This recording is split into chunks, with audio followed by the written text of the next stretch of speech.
Assalamualaikum warahmatullahi wabarakatuh.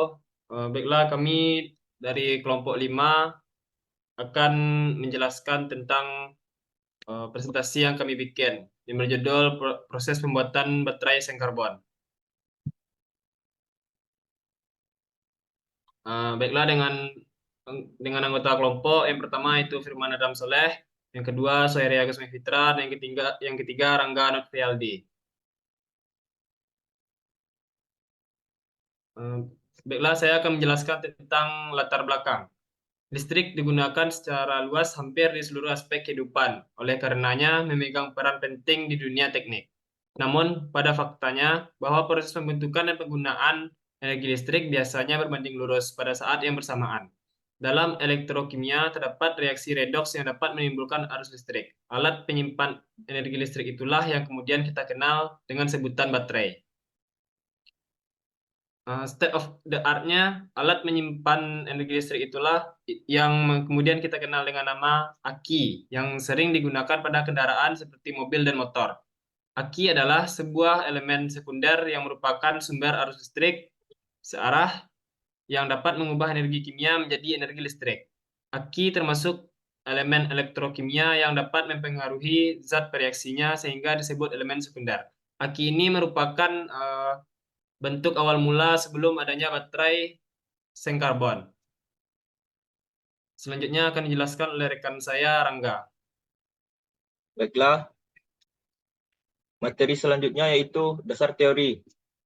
Baterai seng karbon adalah jenis baterai sekunder yang menggunakan seng dan karbon sebagai elektroda.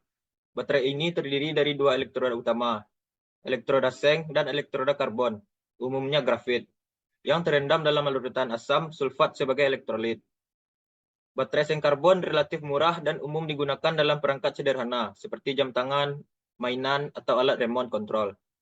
Namun, baterai ini cenderung memiliki kapasitas yang lebih rendah dan umur pakai yang lebih pendek dibandingkan dengan baterai lainnya seperti baterai lithium-ion. Selanjutnya, rancangan alat. Seng karbon atau anoda negatif seng berperan sebagai bahan aktif pada anoda atau terminal negatif baterai. Saat baterai digunakan, seng bereaksi dengan larutan elektrolit dan melepaskan elektron, sehingga menghasilkan arus listrik. Batang karbon pada baterai seng adalah salah satu komponen penting yang berperan sebagai elektroda negatif atau katoda dalam baterai. Plastik pembungkus pada baterai seng karbon adalah lapisan eksternal yang melindungi baterai dan memiliki beberapa fungsi penting.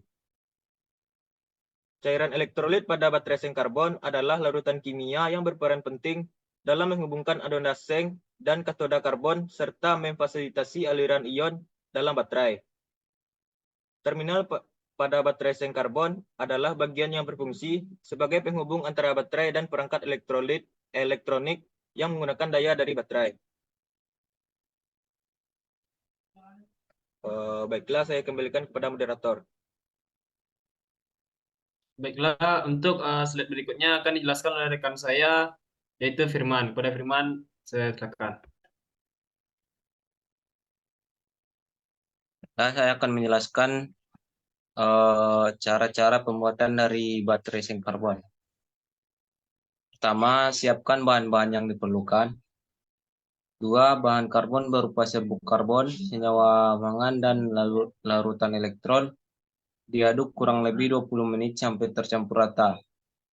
Hasil pencampuran ini akan menjadi kutub positif dari baterai.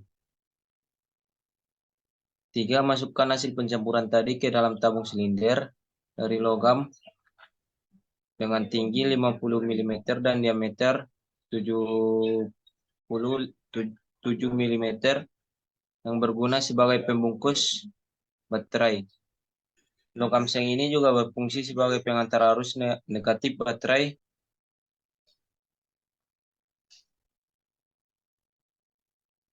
Empat, agar serbuk karbon aktif perlu ditambahkan cairan elektrolit. 5, lalu masukkan batang karbon pada bagian tengah. 6, selanjutnya beri perekat pada bagian ujung batang karbon. 7, bungkus dengan bahan PCP sebagai pengaman serbuk karbon dari kebocoran.